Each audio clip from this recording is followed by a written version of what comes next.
গতকাল ভাইরাল মিজানকে গ্রেপ্তার করা হয়েছে। পুলিশ মিজানকে একটি ধাক্কা দেয়, যার কারণে মিজানও পানি ছুড়ে মারে পুলিশের দিকে। এরপর পুলিশও উত্তেজিত হয়ে যায়। ভাইরাল মিজানকে ধরে নিয়ে যায় থানায়, এরপর তাকে জেলে পাঠানো হয়। শোনা গিয়েছে 15 দিনের জেল হয়েছে ভাইরাল মিজানের। কিন্তু কি কারণে হঠাৎ করে ভাইরাল মিজানকে গ্রেপ্তার করা হলো সেটা হয়তোবা আপনারা অনেকেই জানেন না। ভাইরাল মিজান অবৈধ বিদ্যুৎ ব্যবহার করত, এই জন্য অভিযান চালিয়ে ভাইরাল মিজানের হোটেলে অবৈধ বিদ্যুৎ লাইনের সংযোগও তারা পায়। ম্যাজিস্ট্রেট থাকা অবস্থায় মিজান হয়ে পড়ে আইন শৃঙ্খলা বাহিনীর উপরে। এরপর তাকে বাধ্য হয়ে ওই ঘটনাস্থল থেকে ধরে নিয়ে যায়। এখন এর পিছনে আরো ছোট ছোট কিছু কারণ রয়েছে। ভাইরাল মিজান যে অবৈধ বিদ্যুৎ সংযোগ নিয়ে তার হোটেলের মধ্যে বিজনেস করে যাচ্ছে সেটা হয়তোবা অন্য কেউ জানতো না। কারা জানে? যারা তার হোটেলের মধ্যে আসে। আশেপাশের অসংখ্য বড় বড় রেস্টুরেন্টের মধ্যে মানুষ যাচ্ছে না খেতে, যখন ভাইরাল মিজান গরিব দুঃখী মানুষকে ফ্রিতেও খাওয়াচ্ছে। কাউকে 50 টাকার বিনিময়ে পেট চুক্তি খাওয়াচ্ছে, কখনো কখনো 100 টাকায় গরুর মাংস দিয়ে পেট ভরে ভাতও খাওয়াচ্ছে মানুষকে। যারা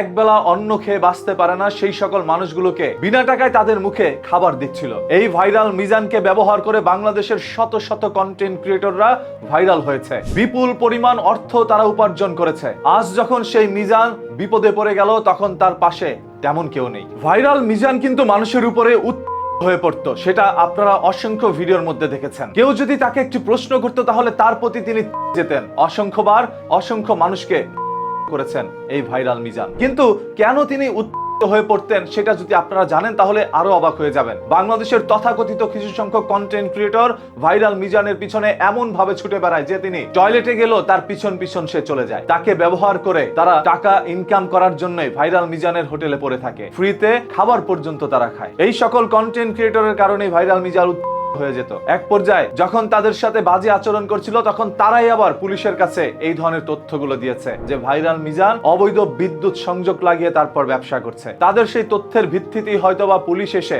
ভাইরাল মিজানকে গ্রেপ্তার করে নিয়ে যায়। তবে ভাইরাল মিজানেরও এখানে অসংখ্য ভুল রয়েছে। তিনি আইন শৃঙ্খলা বাহিনীর লোকের উপরে বারবার গিয়েছেন। এক পর্যায়ে যখন একজন পুলিশের সদস্য তাকে দিল, তখন তিনি আবার পানি ছুড়ে মারে তাদেরকে। এই একটি ভুল কিন্তু অনেক বড় একটি অপরাধ। সেই অপরাধের দায়েই হয়তোবা 15 দিনের জেলও হয়েছে ভাইরাল মিজানের। আরেকটি জিনিস মনে রাখবেন, আপনি যখন কোনো ভালো কাজ করতে নেবেন তখন আপনার আশেপাশের লোকজনই আপনাকে বিপদে ফেলার জন্য সর্বপ্রথম ভূমিকা পালন করবে। যেরকম ভাইরাল মিজানের বেলা হয়েছে। তার আশেপাশের কোনো রেস্টুরেন্টের মধ্যে কাস্টমার যাচ্ছিল না, সব মিজানের হোটেলে চলে আসছে। এতে করে তাদের ব্যবসায় লস হচ্ছে। সেই ব্যবসার লসের জন্য ভাইরাল মিজানের হোটেলটি বন্ধ করা তাদের একান্তই জরুরি ছিল। আজ হয়তোবা এই হোটেলটি বন্ধ হয়ে যেতে পারে। যদি এই হোটেলটি বন্ধ হয়ে যায় তাহলে সেই সকল অসহায় দরিদ্র মানুষের মুখে ফ্রিতে খাবার দিবে কে? এই প্রশ্নের উত্তর কি আপনি দিতে পারবেন? এই সম্পূর্ণ বিষয় আপনাদের উপরেই ছেড়ে দিলাম। মন্তব্য করে জানাতে পারেন কেন, কি কারণে ভাইরাল মিজানকে করেছে। এই ধরনের ঘটনা তথ্য জানতে এখনই পেজটাকে ফলো করে রাখেন।